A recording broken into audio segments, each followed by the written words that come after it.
Wow, sobrang halaga nito, hindi ba? Babaeng superstar. Anong ginagawa mo dito? Naging superstar ka na. Hindi mo na kailangan ng papa mo. Gusto mo bang maglabas ako ng balita? Kung ganon, wala na tayong ugnayan sa buhay. Magkikita tayo mamaya, matalik na anak. Shimo, ang galing ng performance mo ngayong gabi. Congrats sa'yo. Salamat, Wanye. Halika, kikis ka ni ate. Sige, balikan din kita. Mr. Zong, para ng asawa mo ngayong gabi, gusto ko siyang isama. Mamamasyal kami. Sige, ihahatid ko kayo. Shimo, sobrang pagod na ako. Hindi ko na kaya maglakad. Baka tawagan ko na si Chungyan para ihatid tayo pa uwi. Ako rin. Pero yung kwintas kanina, talagang gusto ko. Baka pwede kang makapaghintay sa akin. Sige, maghihintay ako dito. Hintayin mo ko, ha?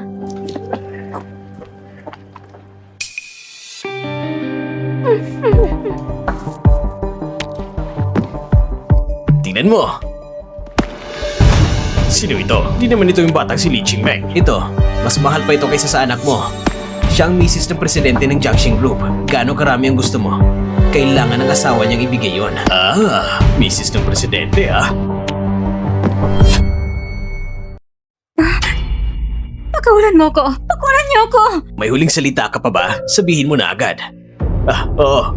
Pagdating natin sa ibaba, may chance ka pa. Sino kayo? Bakit niyo ko papapatayin? Gusto niyo ng pera? Meron akong marami. Hindi kulang sa perang pamilya Qin. Naalala niyo pa sina Kinmo at Kinley, di ba? Kung may mayari, tawagan niyo agad ako. Opo! Kunsyum yan! Hindi mo ba sinabi na poprotektahan mo siya? Ha? Ano pang klaseng lalaki ka? Bakit ka nandito? Ano pakialam mo? Bakit ako nandito? Kung hindi ako nandito, pahihirapan mo ba si Wanye, ha? Huwag kayong mag-away. Dapat una natin iligtas si Wanye. Nasa si Wanye? Nasaan? Li Guangming, para sa akin, doon siya pumunta. Li Guangming? Nasaan siya? Alam ko kung nasan. Changyan! Huwag kang lumapit! Kapag lumapit ka, hindi na ako magiging maingat! Li Guangming, bakit palagi kang ganyan? Dahil sa'yo, batang babae! Pagkawalan mo siya kung may problema ka. Ako na lang. Gusto mo ba ng pera? O ang kumpanya? O ang buhay ko? Gusto ko lahat! Sa tingin ko, hindi niyo alam kung sino ako. Ha? Hindi na mahalaga. Ang mahalaga ay ang papa ko. Ang papa ko si Kinmo dahil sa kanya. Na-dismiss siya sa trabaho. At ang kapatid kong babae na si Kinley. Dahil din sa kanya. Nang siya ay malungkot, nagbanal siya ng kotse. Ang buhay niyo, gusto ko lahat. Pagilan mo! Ang buhay niyo, gusto ko lahat. Kayo mismo ang pumili ng kapalaran ninyo. Kahit isang buhok ng hibla niya ay gagalawin mo. Kukunin ko ang buhay mo. Pare, gusto mo ng pera, hindi ba? Kung pakawalan mo siya, gagawin namin lahat ng gusto mo. Hindi ba gusto ng papa mo ang Jiangxing Group? Ibibigay ko na sa kanya ngayon. Mukhang tama ang papa ko. Ang babaeng ito, talaga namang iba siya sa'yo.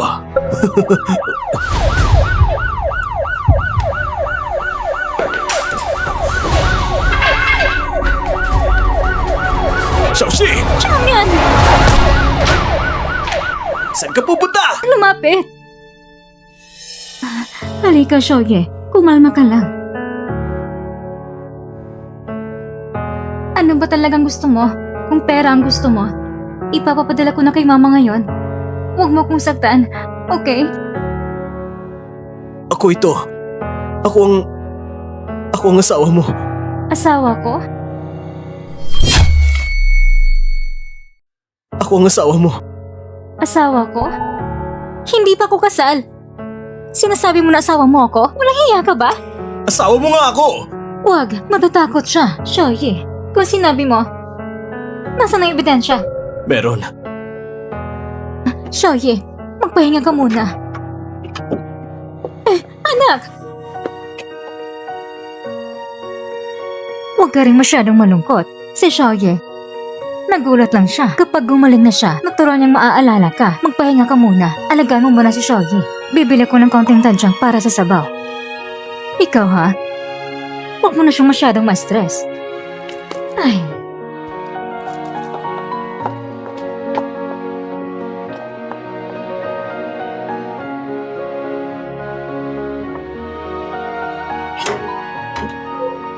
Bakit ka naman ulit nandito? Nandito ako para bisitahin si Ate Lynn. Di mo ba alam na asawa ko siya? Si Wanye, childhood friend ko.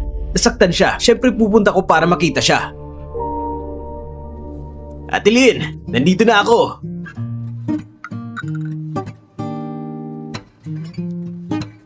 Ate, nandito ko para makita ka. Kamusta ka na ngayon? Wala nang masyadong problema, pero medyo malabo pang ulo ko. Ngayong nakita mo na siya, kailangan na ni Wanye ng pahinga. Pwede ka nang umalis. Ate, masyadong maraming tao dito. Nakaka-apekto sa pahinga mo. Ako naman, hindi na kita iistorbohin. Bibisitahin kita ulit sa ibang araw.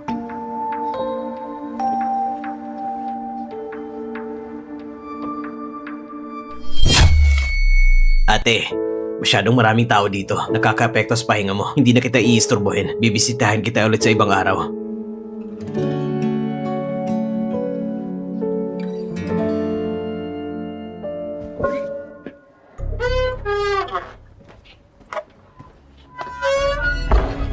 Ang kailangan ni Wanye ngayon ay pahinga. Pumunta ka para makita siya. Hindi ako naniniwala na may mabuting intensyon ka. May nangyari ba kay Wanye? Ikaw lang nag-aalala. Ang nangyari ngayon, hindi ba dahil din sa'yo? Kasalanan ko. Ako mismong mananagot. Sabi ko na, kailangan niya ng pahinga ngayon. Kaya huwag mo na siyang istorbohin, okay ba? Bakit nasaktan si Wanye? Mas alam mo yun kaysa sa akin. Pero gusto ko pa rin siyang dalhin. Palayo sa lugar na puno ng gulo. Si Lynn Wanye ang asawa ko. May marriage certificate na kami. Kung gusto mo siyang dalhin, huwag kang mangarap. Kaya please, lumayo ka na, agad. Mas malayo sa kanya, mas mabuti.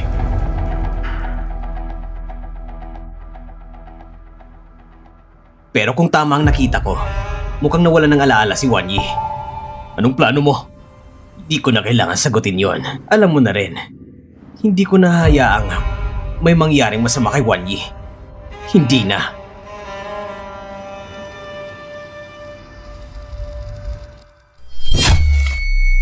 Pupunta muna ako sa opisina para sa isang meeting. Ikaw lang mag-isa dito sa bahay. Kung may mangyari, tawagan mo lang ako.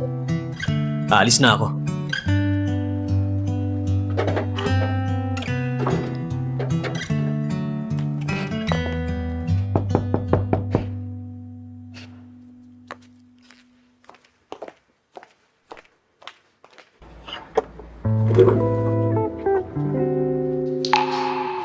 Ikaw bang... Wanye, hindi ka ba nababagot dito? Dadalhin kita sa labas. Wanye, huwag kang matakot. Gusto ko lang, hindi ka mabaon sa loob. Kailangan mo ring lumabas paminsan-minsan. Naalala mo ba si Xiao Muto? Si Xiao Muto. Xiao Muto? Hindi mo ba ako sasaktan? Dadalhin lang kita sa labas para magpahinga. Hindi kita gagawa ng masama. Pagkatapos nito, ihahatid kita pabalik. Ayos ba? Salamat ha. Sige, hintayin mo ko dito sandali. Kukunin ko lang ang bag. Sige.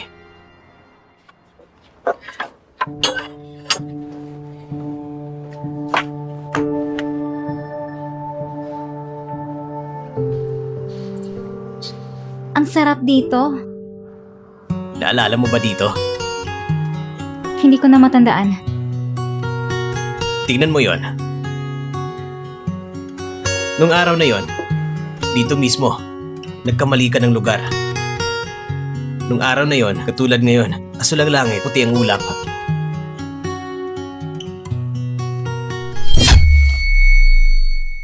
Naaalala mo ba ako? Ako to! Si Xiao Muto. Lumaki tayo sa parehong bakuran nung bata pa tayo. Dahil hindi ako mahilig magsalita, palagi mo akong ginugulo. Pinangalanan mo kong Xiao Muto. Xiao Muto?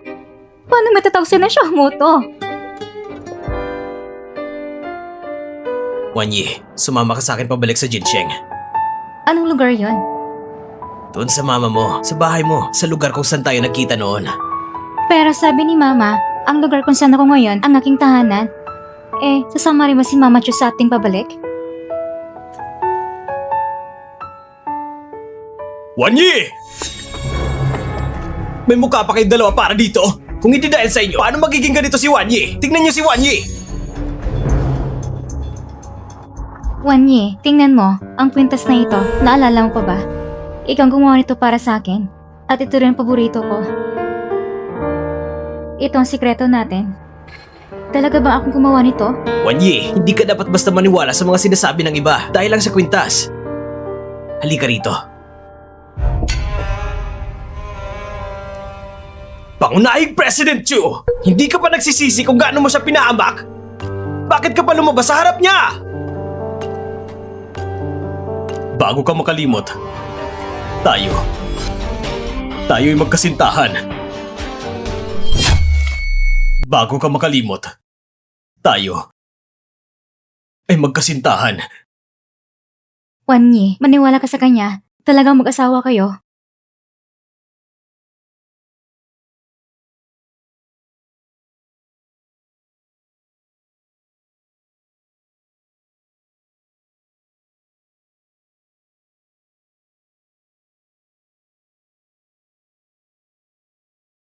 Pasensya na. Hindi ko talaga matandaan. Ngayon nandito na ako para sa'yo. Palagi kitang sasamahan. Lin Wan Yi, ako si Li Shimo. Tandaan mo ha, anuman, malaki o maliit, sa'yo ako aabot. Momo, tama.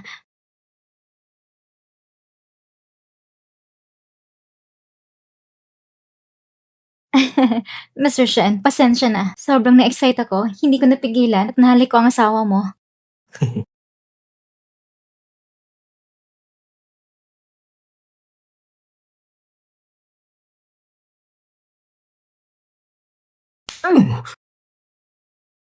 Ibalik mo ang anak ko.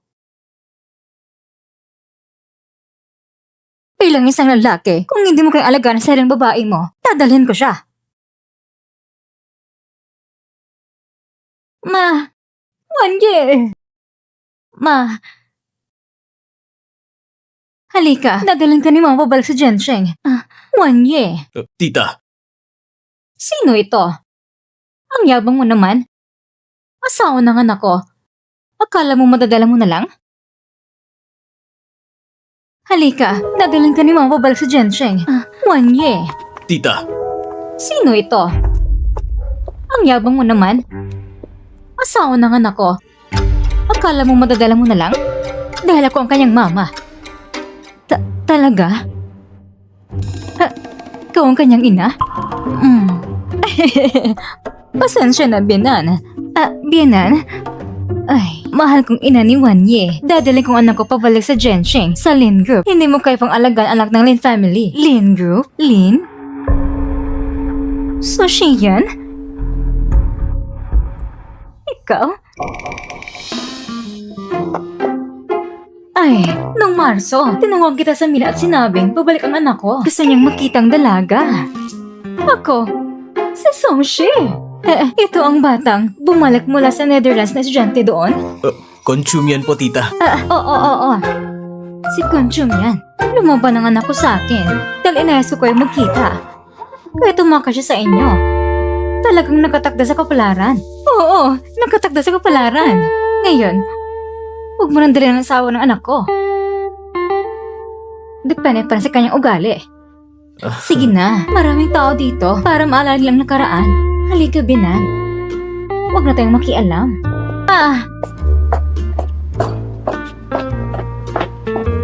Mag-usap muna kayo.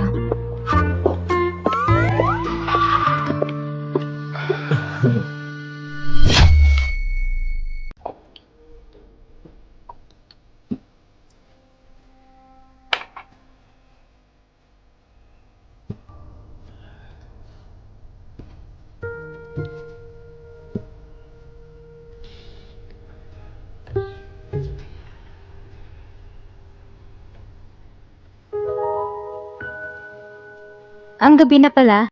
Bakit hindi ka pa natutulog? May iniisip lang ako, kaya hindi ako makatulog. Ikaw? Kakatapos ka lang managinip. Anong panaginip mo? Bakit ka pa umiiyak? Hindi ko na maaalala. Oo, may isang paraan ako para hindi ka na managinip. Anong paraan? Kumuha ka ng isang buhok mo at ibalot mo sa hintuturo mo. Sa ganon, hindi ka naman nanaginip ng masama.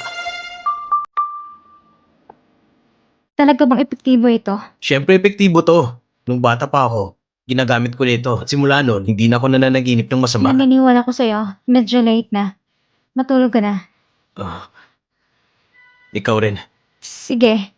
Good night. Good night.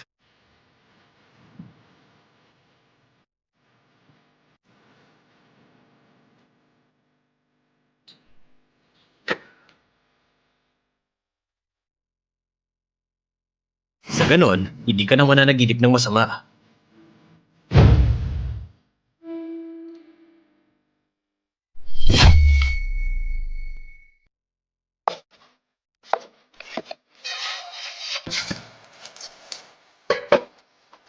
Nagluluto ka ng almusal? Anong kakain natin ngayong umaga? Malalaman mo rin mamaya. Ding ding ding ding. Ang bango. Tikman mo na.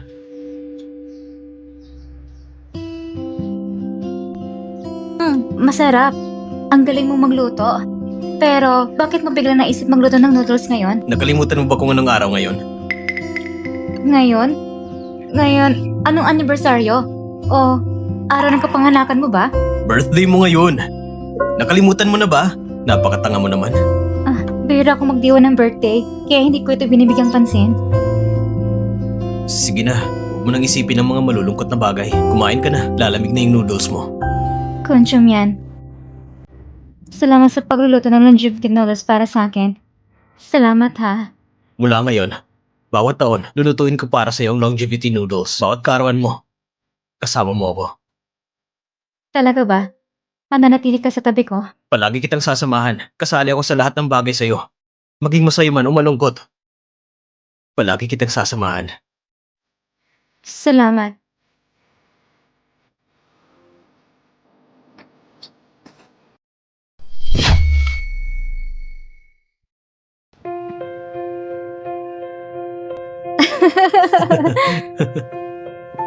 Ang ganda naman ito. Pupunta tayo sa duyan. Tara?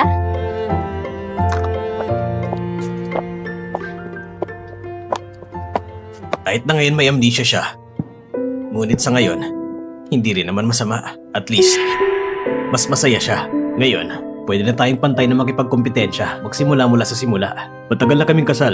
Anong pwede mong laban sa akin? Ang nakaraan, hindi na mahalaga. Ang dapat nating labanan ay ang kasalukuyan. Shenye! Nandito na! Lakasan mo naman. Masyadong matagal na yun. Gusto mo pa Ayos ka lang ba?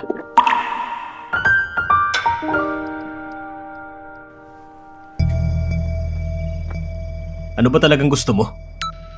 Siyempre, sundin ang taong gusto ko. Hindi mo dapat agawin ang asawa ng kaibigan mo. Pero si Mr. Shen, wala yatang ganitong moralidad. Pero hindi tayo magkaibigan.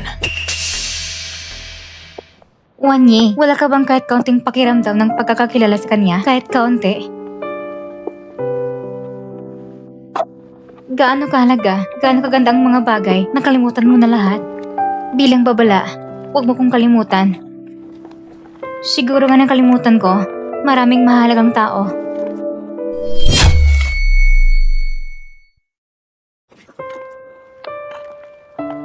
Nakalimutan mo na pati ang asawa mo. Si Conchum yan, napakagwapo at kakit-akit na lalaki. Maraming kabataan at dalagang nagkakagusto sa kanya. Nakuha mo ng lahat, ngayon naman, biglang nakalimutan mo na at siya hindi ka iniwan kahit kailan. Nagkakainis hindi ba?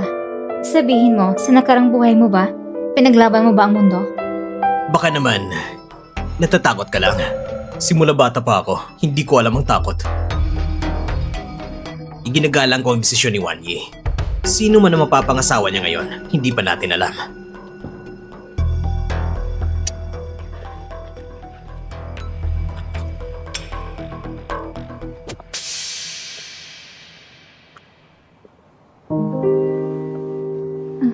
Shenye. Shenye.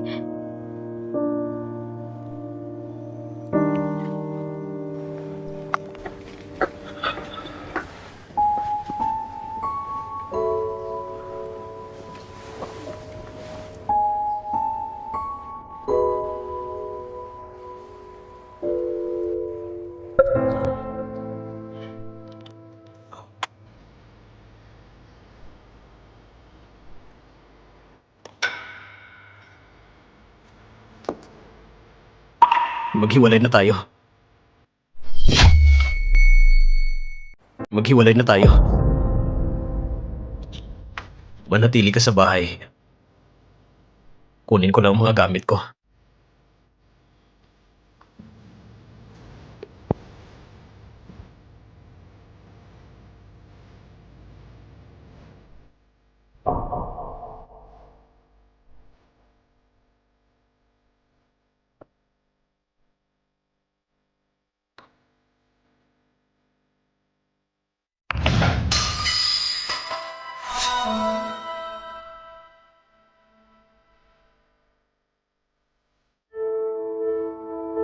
Bitawan mo! Bitawan mo! Para sa'yo. Kumain ka na lang. Tapos tayo na.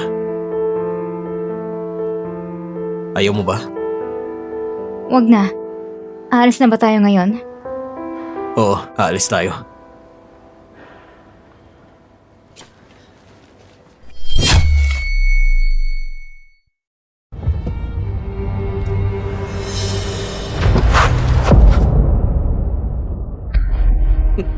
Wanyi, ayos ka lang ba? Ayos lang ako. Ayos lang ako. Chuye, pumunta tayo sa ospital.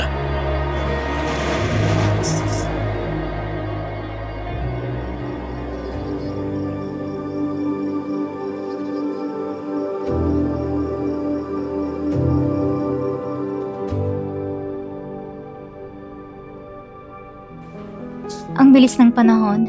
Oo nga, 1 taon nang lumipas. Gusto ko na rin bumalik sa Jiansheng. Sige, bumalik tayo doon ngayong taon na magkasama. Sinabi ko na sa dalawang dalaga. Sa labas ng bitana, parang walang kwenta. Ano bang magandang tanawin? Taon-taon, parehong bulaklak. Taon-taon, ibang taon naman nandyan. Iba rin tanawin ngayon. Mag-usap muna kayo. Shenye, salamat sa pag-aalaga mo sa akin. Kung may nagawa kong abala o problema habang nawalang alaala ko, patawad na. Sana maunawaan mo ko. Pero matagal na kami restrado ni Chumyan bilang mag-asawa. Ito na ang huling pagkakataon niya. Kung magkakaroon pa ng sunod, hindi ko na siya papayagan pa. Ano ba yan? Gusto mo na ba subukan ko ulit? Hindi yun ang ibig kong sabihin.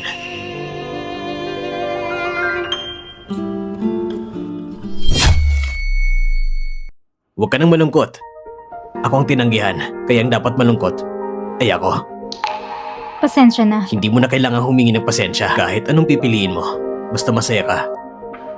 Susuportahan kita. Nga pala, babalik na ako sa ibang bansa. Ang papa ko, gusto niya kong matuto sa kumpanya sa ibang bansa. Mag-ingat ka ha. Mula bata ka pa, palagi kang pabaya. Oo, alam ko. Bakit parang ina ka na puro babala? Ate mo ko. Talaga nag-aalala ko sa'yo.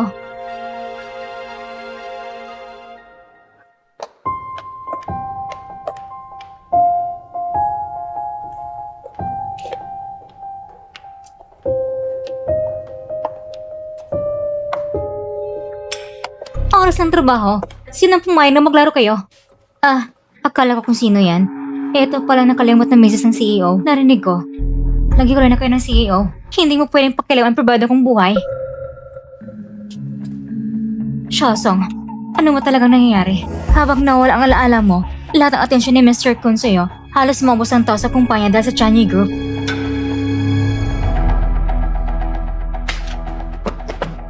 Ano ba talaga nangyari? Nasa si Kun Chum yan? Saan siya nagpunta? Nawawala ang CEO, hindi makontak sa telepono, hindi rin matrack ang lokasyon niya. Ano nangyari sa kumpanya?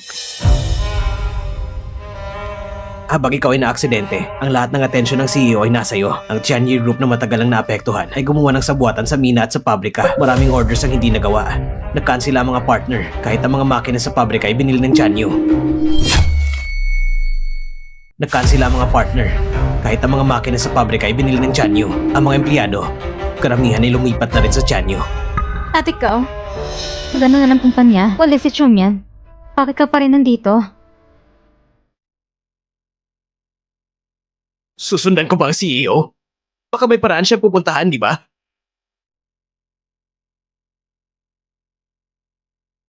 Babalik siya, sigurado. Ang kumpanya, pangisulaan mo muna. Hahanapin ko siya at ibabalik. Kung Chum yan. Saan ka na talaga napunta?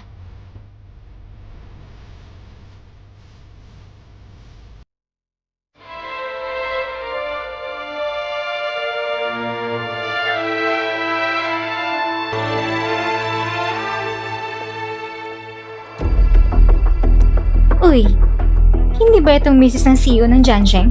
Si Miss Lin? Narinig ko, malapit na mabilang Chanyu Group ang kumpanya. Hindi mo na kailangang mag-alala sa akin. Si Chumyan ay nag-aasikaso lang ng ilang pribadong bagay. Mas mabuti pang alagaan mo sarili mo. Baka nga tinutulong siya ng Chanyu. Hindi ka ba sanay sa paggamit ng iyong alindog? Narinig ko, ang CEO ng Chanyu ay halos 60 taong gulang na, pero pwede pa rin naman. Pwede ka pa rin maging misis ng CEO. Wala akong pakialam. Akala mo ba misis ka pa ng CEO? Tumigil ka!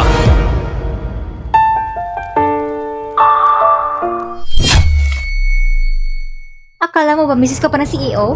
Tumigil ka!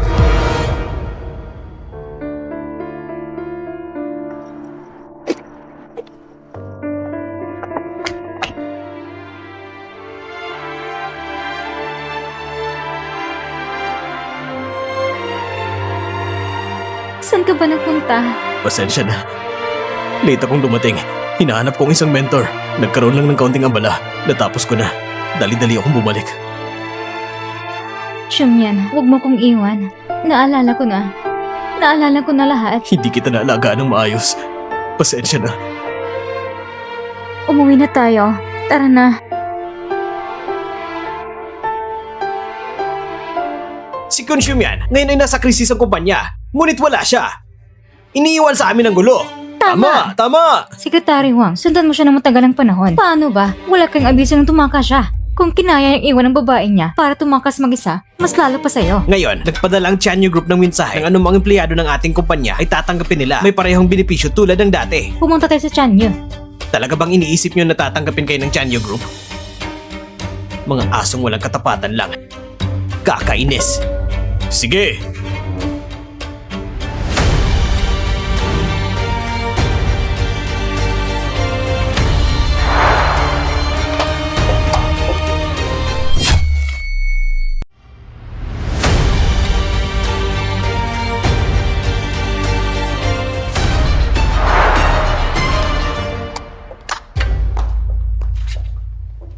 Sige.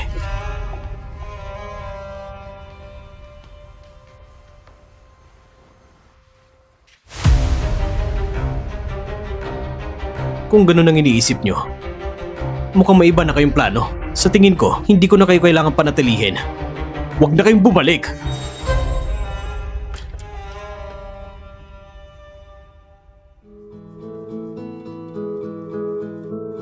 President Kun, kung hindi kayo bumalik, hindi ko na talaga kakayanin. Bakit? Gusto mo rin bang pumunta sa Chanyu? Pinapainit ko lang ang sitwasyon. Ikaw talaga, hindi ka mabiro. Huwag ka mag-alala. Ibabalik ko ang kumpanya sa dati. Pinagkakatiwalaan kita. Tara, inuman muna tayo.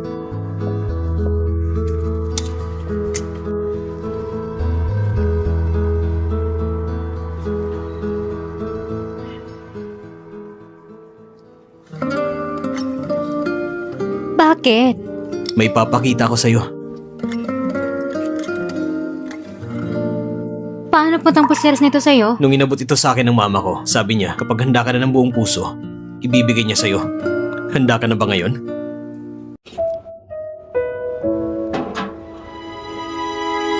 Ibigay mong kamay mo sa akin.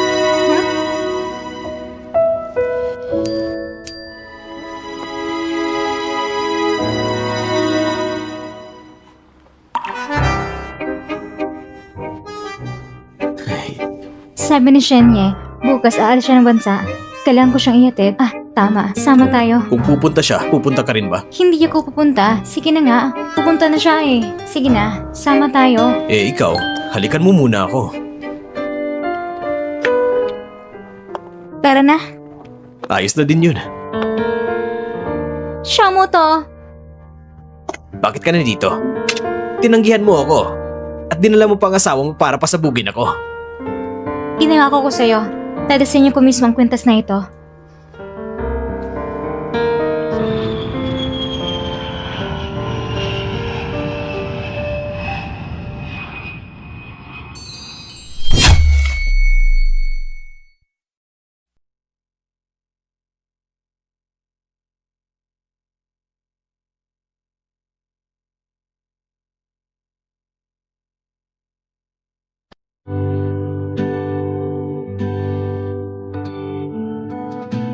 One, two, three. Okay, ilagay mo ng maayos. Maglapit tayo ng posisyon. Ang ganda naman.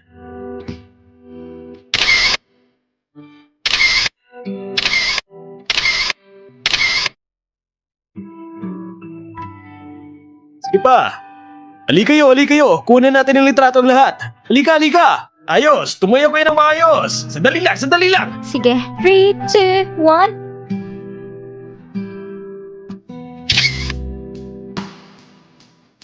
Yay! Ito ang kwento ko. Kahit hindi ito ganito perfecto, masaya naman ako. Mga kaibigan, paalam.